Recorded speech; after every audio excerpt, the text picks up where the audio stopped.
আমি সত্যিই খুব বোকা ছিলাম।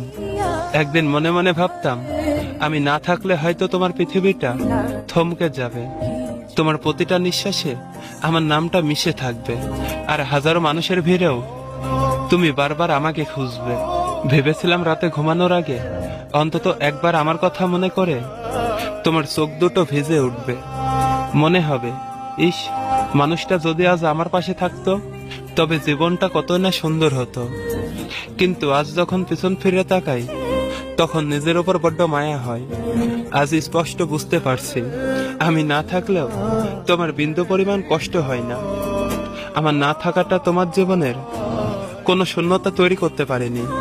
তোমার দিনগুলো আগের মতোই কাটে, তোমার হাসিতে একটুও ভাঁজ পড়েনি। আমার অভাব তোমার জীবনের কোনো দাগ কাটতে পারেনি। তুমি দিব্যি ভালো আছো। আমি ভেবেছিলাম আমি তোমার গল্পের অনেকটা জায়গা জুড়ে আছি, কিন্তু আজ বুঝি আমি তোমার কাছে কেবল একটা ছোট্ট অধ্যায় ছিলাম, যে অধ্যায়টা শেষ হওয়ার পর তুমি একবারও না থেমে সামনের দিকে এগিয়ে গেছো। আমি যে এত সহজে ভুলে যাওয়ার মতো কেউ ছিলাম সেটা কখনো স্বপ্নেও ভাবিনি। তবুও জানো তো, আমি আগের মতোই আছি। আজও তোমার হাসি মুখ দেখলে আমার ভালো লাগে, যদিও জানি সেই হাসির পেছনে এখন আমার কোনো জায়গা নেই। আসলে কিছু মানুষ জীবনে আসে কেবল ভালোবাসা শেখানোর জন্য, আগলে রাখার জন্য না।